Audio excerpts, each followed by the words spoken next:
So first of all, I see you, kind of, it looks like a medieval knight, but it's somebody who's like, maybe like a squire. And, I see a tower, and so you're in a field. There's a tower. So you're in a field. You're in a field, and there's a tower right there. And it seems to me like you live in that tower or you train in that tower. But I see you kind of, you walk out into the field and there's like grains and wheat and you're just running around having fun doing your cartwheels, kind of running around. I see you alone. And then, far away, there's like the woods, and then there's this person. It's not a menacing person. There's a person on a horse and they're charging towards you. And when you see them, you automatically run back into your tower and you lock the door. And then that person on the horse, they go away. And then when you see that they've gone away, then you come out and you play around your tower. And then you might even taunt the person on the horse. And then they come running back to you and then you run back into your tower. So that's the message I'm getting. And, you know, the tower stands for safety. It stands for like this safe refuge or this place of haven where we can always come back to when life deals us a blow. And I feel there is a sense here where it can feel over time like your geographical location might be very, very limited. So let's just say, okay, if the tower is in the middle, right? You're bounded by the circumference, like you can only roam so far, okay? Because it's a place of refuge. So you can always retreat back to it. So you are only going to be able to, you know, venture so far away from it before you start to feel that sense of anxiety, like, oh no, you know, am I going to be able to run back in time? If it rains, am I going to be able to make it without getting wet? If there's somebody chasing after me, and they're on horseback and I'm on, you know, I'm running with my legs alone, am I going to be able to get back before they catch up to me? So there's an element here about being bounded by your geography. And for some of you, honestly, I feel like it could be, you know, the environment that you're in. Are there jobs that are appropriate to your field or to your area of expertise? Okay, so like, for example, you might be, you know, this is an extreme example just to get my point across. You might be a marine biologist and you live in the desert. Okay, and you're just like, where are all the marine biologist jobs? So you look online, or you know, you surf the internet, or you read the newspaper, and you're looking for a marine biologist position or vacancy, and you're just like, when is it going to happen for me? So that's an extreme situation. Okay, you have to go where life is calling. Okay, you have to step out of your comfort zone. You have to go where life is calling you. I feel for many of you too. I keep seeing somebody who's like, let's say you grow up in one city, right? You move away for college. And then as soon as you graduate college, you move back to that city. So wherever you grow up, you move away for college and then you come back. And because it's safe, because after that big milestone in your life, being far away from home, you feel homesick, or you feel like, oh, you know, I've already done my fun. I've already put in my 4 years. I've already lived on my own. I should move back. And then I see some of you move back and then you move away for example, grad school. And then you have like an amazing time. And then after grad school, you automatically just bounce back, like tether. It feels like something is tethering you to it. And for you, it could be family. For you, it could be that familiarity. But I definitely feel a cycle in your life is getting ready to wrap up. And you kind of need to move forward and you kind of need to move on, okay? So what we have here is the world. So this is like expansiveness, opportunities knocking on your door, things opening up for you. But the nature of a fixed sign, and especially your sign, you're very, very homebound and you're very, very family oriented. And I also feel like as much as you want to travel and have fun and explore, you reserve those things for things that you can do on a weekend, things that you can do on holiday, things that you can do on vacation. You don't feel like life can be lived that way for whatever reason. And so this is a card about great expansion, but it's also a double-edged sword because that bunny is encased in this bubble. And so it's almost like nibbling at life rather than living it fully. Okay. So there's a lot of fear I'm sensing, fear about change and the unknown. You have a travel opportunity coming up here. So the Chariot usually indicates to me some travel over land, relocation, and things like that. But you are very conflicted. Okay. Emotionally, you're very conflicted because once again, there is my place of refuge, but there's like a whole world of opportunities out there for me.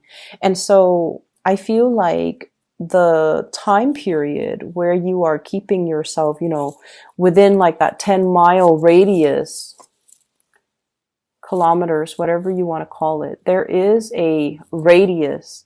And for whatever, it's self-imposed. And for whatever reason, you don't feel like you can step out of it. You don't feel it's safe. You are quite fearful, I'm sensing. This is a card about finances. Okay, so I definitely feel many of you are at a point where you are keeping track of how much you're earning. And I feel like this process about nickel and diming yourself, being very thrifty with your spending. And I feel for many of you, you might be saving up for a car. Okay, with the Chariot card, movement by land. You might be saving up for a car. You might be saving up for a plane ticket. You might be saving up to implement this next major move in your life. And so you're being very thrifty. You're being very calculating with how much money you're realistically able to spend. And you're trying to save up, which is a very noble, honorable thing to do. And I feel like, over time, I would say, so whatever you're experiencing right now, keep saving, okay? Put that intention in mind that I'm not just saving just to be stingy. I'm saving because I have these goals in the back of my mind. Whenever we have good intentions and whenever we have a clear objective in mind as to why we are saving, the universe will always give us enough, okay? So I feel like that's what's happening here. And I feel like for many of you, the staying within that, 10-mile radius from your center of refuge is no longer satisfying for you. The jobs might not be available and you need to venture out. And then I also feel like there's this sense of, same old, same old. It's almost like I need more out of life. I feel like some of you might get the spiritual nudge from your guides to kind of venture out. And you feel this sense of like, I'm content where I am. But there's something calling you, nudging you to take that extra step. And I feel like you're ignoring it. But for this week, it's a Mercury retrograde period. And a lot of the times, plans that we have, kind of thought about, we might have really, tried to like flirted with a specific course of action. But then we're just like, no, I don't have the money to do that, or I'm too afraid, or, I'll do that next year. This is a really good time to revisit plans that we thought about in the past, but we never grab hold of. We never really took seriously. Okay. And so a lot of the times Mercury in retrograde can bring a lot of good ideas, especially revisiting past ideas, revisiting past dreams, past just things that you kind of lay on the wayside because you felt like you couldn't do it at the time. So you're getting this nudge, and you're definitely getting some type of a push for you to step out of that comfort zone, for you to find a new place of refuge, okay? And for you to trust that things will be okay. I just need to plan things out well, And then I can, finally break away from this 10-mile radius, and then I can, move on to this next tower that can serve as my next place of refuge. So it's a never ending process, and I feel like it's going to happen for you. So I feel like some of you need to, find new routes.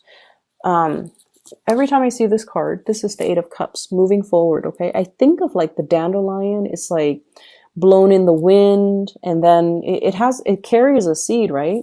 So wherever it lays down on the land, wherever it lands, it's going to sprout a new seed. So I feel like that's what you have to do. Just kind of trust the process and just allow yourself to get, catch that wind and then move forward, okay? I definitely feel for some of you, you have been dealing here with an air sign. I have the King of Swords in the picture. It's in the reverse position, so there's definitely, I feel like somebody who is a little bit misleading when they communicate with you, okay? They say one thing, they mean another.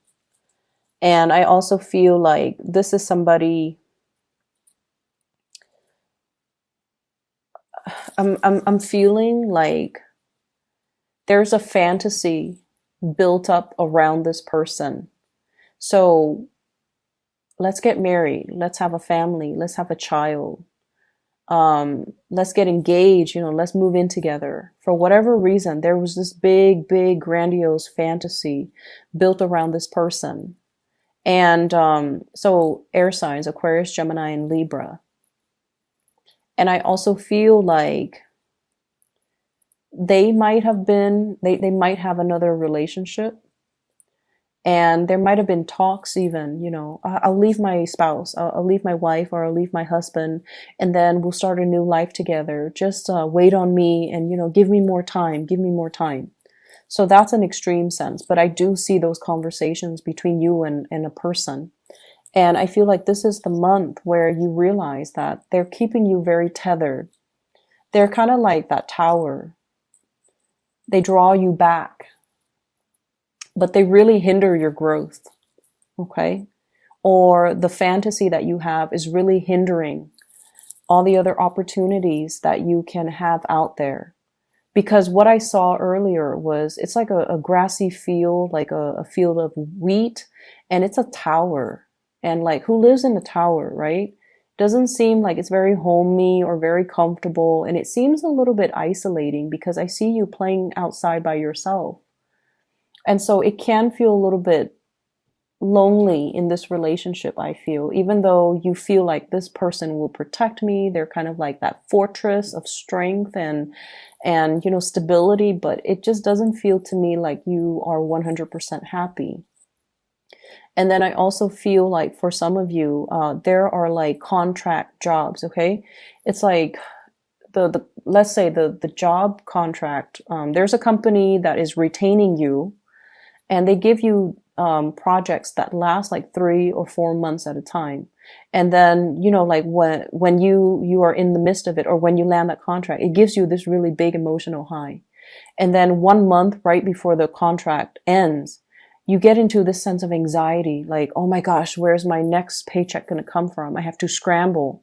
So rather than enjoying the process of completing a project, the satisfaction we get for work that is well done, rather than doing that, you're spending that last month like scrambling around for new work, for new projects, for new contracts, for new, opportunities. And so you're living almost like from paycheck to paycheck. You're living almost like from one provisional time frame. There's a definite start date and there's a definite end date. And then you're scrambling for the next start date and the next end date. So it feels like you can't really plan anything long term because everything revolves around, start, end date, start, end date. And so you never set down, you never are able to put down roots. You're never able to feel stable and secure. So I don't know what's happening with you guys. But it just seems to me like you're not very grounded, and you need that sense of groundedness in order for this anxiety to go away. And so really focus on, what do I need to get that sense of groundedness? And I feel for many of you, um, finding that job that is more long term rather than contract based is going to be long term. And then wherever that job is, be willing to relocate in order to um, give it a chance. Okay. And don't talk yourself out of it, because I feel like wherever you are right now, I keep seeing you outside in the grass, in the field, like playing, um, just by yourself. And it feels to me like we don't need a lot of people in order to be happy. But I feel like it just feels a little empty. And I feel like that's not what a Leo person would want. You shine your brightest when you're in the company of others. And you shine your brightest when you can share your achievements with other people. And especially with the people that you love, you want to be able to share the moment with them, but also see the pride and see the admiration and see the love in their eyes. But it just seems like, just playing alone in that field, it can feel a little bit lonely. Give me 1 second. There is another message coming through. I was trying to figure out, the person on the horse, like chasing you, it I don't see any malice. Like they're not, going to catch you and kill you, or they're not going to hurt you. So it feels like, you were taunting them, and then I feel like it's somebody who is a love interest. So for those who are single, yeah, that makes sense. It seems like it's a love interest. And there is a tug of war. So it could even be an air sign, an Aquarius, Gemini, Libra. And I also feel like maybe even another fire sign, because their energy is like very fast. So Sagittarius, Leos, or Aries. But what I feel though is there's this, game that you guys are playing where you both like each other. One person might already be married, hence that tower, that structure, something that's already built. But you're flirting with the idea. You might not feel emotionally fulfilled in your relationship. And so you might be seeking the attention of that person on a horse. You want somebody to be with. You want somebody to play with. You want somebody to notice you. So there's that. Or I also feel like there's another person that is interested in you. And when you're around, they want to come towards you, but you're very afraid. You're very afraid to let them know how you feel. Like, I'm lonely. Can you play with me?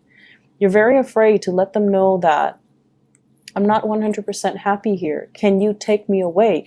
All you have to do though is, hop on their horse with them, because like I said, the person is not a scary person, but you keep running away from them. So it could just be fear of outsiders encroaching upon your space. So that could be just a fear, or a fear of, feeling and you guys are very self-sufficient. The fear of letting the other person know, I need help. I can't do it on my own, or I need you to help me with this, or I need you to I want to get on your horse, and I want you to take me away from this tower, from this field where I'm constantly by myself. So I see that element coming through.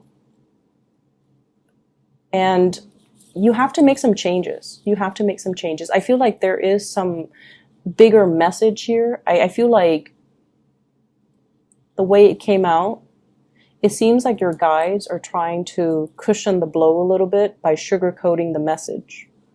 Okay? And so I feel like they want you to really look at the situation and allow yourself to go, allow yourself to leave, allow yourself to do things that make you happier, and especially allow yourself to kind of break away from whatever has been tethering you